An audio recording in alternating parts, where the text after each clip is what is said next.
Hello दोस्तों, एक बार फिर से स्वागत है आप सभी का आपके अपने यूट्यूब चैनल इंग्लिशानियत पर। और आज हम जो टॉपिक डिस्कस करने वाले हैं उसका नाम है डिमॉन्स्ट्रेटिव, इंडेफिनिट और डिस्ट्रीब्यूटिव प्रोनाउंस। दोस्तों, जैसा कि आपको पता है कि हमारे इसमें प्रोनाउन का सीरीज चल रहा है जो कि हमारे पार्ट्स ऑफ स्पीच का एक पार्ट है, और उसके अंडर में जितने उसके टाइप्स आते हैं वो हम डिस्कस कर रहे हैं एक एक करके हर एक वीडियो में। तो इस वीडियो में डिमॉन्स्ट्रेटिव प्रोनाउंस वो क्या होता है, इंडेफिनिट प्रोनाउंस क्या होता है और डिमॉन्स्ट्रेटिव प्रोनाउंस कौन से होते हैं, वो उन सब चीज़ों के बारे में डिस्कस करने वाले हैं। तो वीडियो के लास्ट तक बने रहें, वीडियो के लास्ट में आपको नोट्स मिल जाएंगे, ठीक है। तो आप वीडियो को अच्छे से समझें। डिमॉन्स्ट्रेटिव प्रोनाउंस, सबसे पहले इसका डिफिनेशन पढ़ते हैं। Pronouns used to point out the objects to which they refer. वे प्रोनाउंस जो किसी ऑब्जेक्ट के बारे में बता रहे हों उसको जो पॉइंट आउट करते हैं वो हमारे डिमॉन्स्ट्रेटिव प्रोनाउंस कहलाते हैं, ठीक है। जो डिमॉन्स्ट्रेटिव हमारा वर्ड है वो किस वर्ड से लिया गया है, लैटिन वर्ड से लिया गया है डिमॉन्स्ट्रेयर, जिसका क्या मतलब होता है टू शो क्लियरली, किसी चीज़ को अच्छे से दिखाना। तो वे प्रोनाउंस जो किसी ऑब्जेक्ट के बारे में बात कर रहे हों और उसकी ओर पॉइंट आउट कर रहे हों, इशारा कर रहे हों कि हाँ ये इस तरह से करके जो इशारा कर रहे हों, तो वो हमारे क्या कहलाते हैं, डिमॉन्स्ट्रेटिव प्रोनाउंस कहलाते हैं। इसमें कौन कौन से आते हैं, दिस, दैट, दीज, दोज, सच, ये सारे वर्ड्स आते हैं जो किसी ऑब्जेक्ट की ओर रिफर कर पॉइंट आउट करते हैं, इशारा करते हैं, ठीक है। ध्यान से समझेंगे। This is a gift from my side, ये मेरे तरफ से एक गिफ्ट है, उपहार है। दैट इज़ द ताजमहल, वह ताजमहल है। दीज आर मेरे लिए एक्सक्यूजेज, ये सभी एक एक्सक्यूज़ हैं, ये सभी एक्सक्यूज़ हैं, है ना। तो इस तरह से जितने भी हमने ये सेंटेंसेस पढ़े इन सभी में हमको शो कर रहा है कि ये सारी चीज़ें जो वर्ड्स हैं वो इशारा कर रही हैं, तो ये प्रोनाउंस हो गई। अच्छा, ये बात तो समझ में आ गई। लेकिन आपको एक चीज़ अच्छे से याद रखना है दोस्तों, डेमोन्स्ट्रेटिव प्रोनाउन और डेमोन्स्ट्रेटिव एडजेक्टिव, इसमें बहुत ज़्यादा कन्फ्यूजन होता है क्योंकि वर्ड सारे सेम रहते हैं। दिस, दैट, दीज, दो, सच, ये सारे डेमोन्स्ट्रेटिव एडजेक्टिव में भी यूज़ होते हैं। लेकिन हमारा प्रोनाउन कब रहेगा, जब इन वर्ड्स के बाद हमारा वर्ब आ जाए, ठीक है। इस हमारा हेल्पिंग वर्ब है, इस हमारा हेल्पिंग वर्ब है, आर हमारा हेल्पिंग वर्ब है। तो जब भी डिमॉन्स्ट्रेटिव वर्ड्स के बाद हमारे वर्ब्स आ जाएं तो ही हमारा जो डिमॉन्स्ट्रेटिव वर्ड्स होते हैं वो हमारे डिमॉन्स्ट्रेटिव प्रोनाउन कहलाते हैं। लेकिन एडजेक्टिव किस केस में हो सकता है, जैसे अगर हम बात करें, लिखा हुआ है दिस पेन इज माइन, तो यहाँ पे जो दिस है ये किसके साथ लगा हुआ है, ये नाउन के साथ लगा हुआ है ना। तो इस केस में ये जो दिस है ये भी डिमॉन्स्ट्रेटिव वर्ड है, तो ये इस केस में क्या हो जाएगा, एडजेक्टिव, ठीक है। तो ये ध्यान रखना है जो भी हमारे डिमॉन्स्ट्रेटिव वर्ड्स हैं वो सभी वर्ब के साथ ही आए तभी वो हमारे डिमॉन्स्ट्रेटिव प्रोनाउन होते हैं। ये चीज़ क्लियर हो गई, ठीक है। आगे बढ़ते हैं, अब देखते हैं इंडेफिनिट प्रोनाउंस क्या होते हैं। Pronouns refer to person or thing in general way but not refer to any person or thing in particular way called indefinite pronouns sorry. वे प्रोनाउंस जो किसी पर्सन या थिंग को रिफर करते हैं जनरल वे में, सामान्य तरीके से, है ना, ना कि किसी पर्सन या थिंग को पर्टिकुलर व्यक्तिगत तरीके से, है ना। मतलब क्या हुआ, इसमें कौन से आते हैं, one, none, somebody, nobody, some, others, etc. तो ऐसे प्रोनाउंस, देखिए हम इसको वर्ड से समझेंगे। इंडिफिनिट, इंडिफिनिट मीन्स क्या होता है, जिसके बारे में हमको पता ना हो, जो हम डिफिनिट ना हो जिसके बारे में, है ना, हमको कंफर्म ना हो। तो वे वर्ड्स जिससे हमको ये पता चलेगा कि जिसकी हम बात कर रहे हैं वो कंफर्म नहीं है कौन है ना, पर्टिकुलर उसके नाम के बारे में नहीं बात करेंगे हम, इन जनरल वे। जैसे हम एग्जाम्पल देखेंगे तो हमको अच्छे समझ में आ जाएगा। कैसे, none of his works are well known, उसका कोई भी काम अच्छी तरह से जाना पहचाना नहीं है। नन, कोई भी, है ना।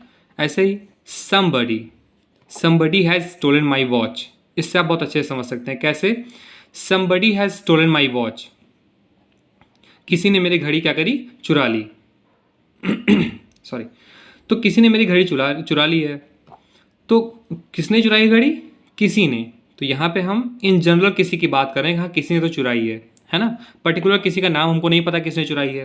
तो इस तरह से जो वर्ड्स होते हैं जिनमें हम इन जनरल वे में किसी पर्सन या थिंग की बात करते हैं, वही वर्ड्स हमारे क्या कहलाते हैं, इंडेफिनिट प्रोनाउंस कहलाते हैं, जहाँ पे हम किसी पर्टिकुलर नेम के बारे में बात नहीं करते हैं, पर्टिकुलर वे में किसी पर्सन या थिंग की बात नहीं करते हैं। इसी तरह से अगला एग्जाम्पल हम देखेंगे, nobody cares about your performance. तुम्हारे परफॉर्मेंस के बारे में कोई केयर नहीं करता। कौन? कोई भी नहीं। यहाँ ये नहीं राम या श्याम या आपके मम्मी पापा, ऐसा कुछ नहीं, कोई भी नहीं। ऐसे ही सम आर बॉर्न ग्रेट, कुछ ग्रेट पैदा ही होते हैं, तो पैदाइशी ग्रेट होते हैं। तो सम जो यहाँ पे है वो क्या होता है, हमारा इंडेफिनिट प्रोनाउन हो गया। क्यों हो गया? क्योंकि यहाँ पे पर्टिकुलर हम किसी व्यक्ति की बात नहीं कर रहे हैं। ऐसे ही अगला एग्जाम्पल है हमारा, one should be present there, है ना। तो किसी को वहाँ पे प्रेजेंट रहना चाहिए। तो वन शुड बी, किसी को, ये कंफर्म नहीं हम किसकी बात कर रहे हैं, किसी को तो रहना चाहिए, है ना।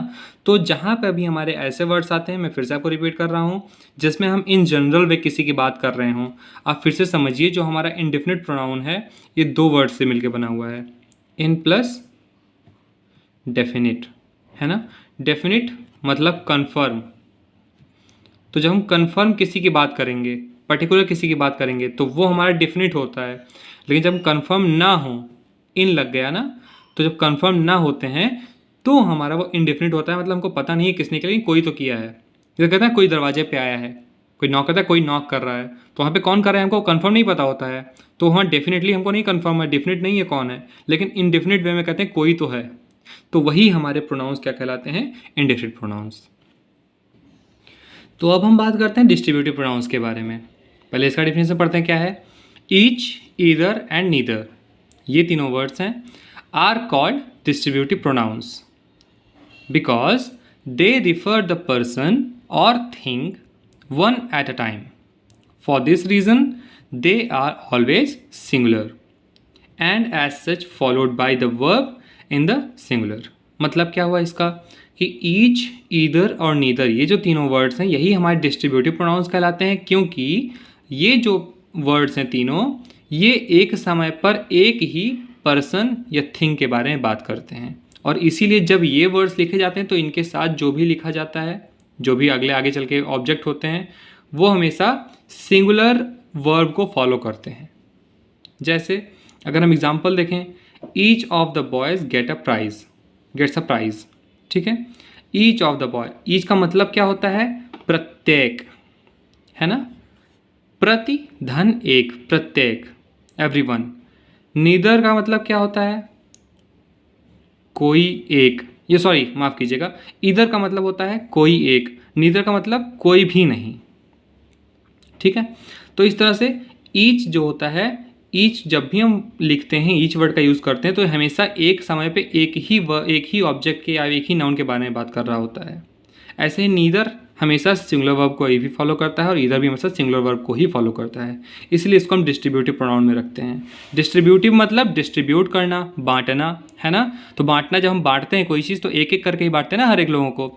तो इस तरह से जो ईच है, नीदर है, ईदर, ये हमेशा कोई एक ही लोग के बारे में एक समय बात करता है, इसीलिए हम इसको डिस्ट्रीब्यूटिव प्रोनाउन में रखते हैं, ठीक है।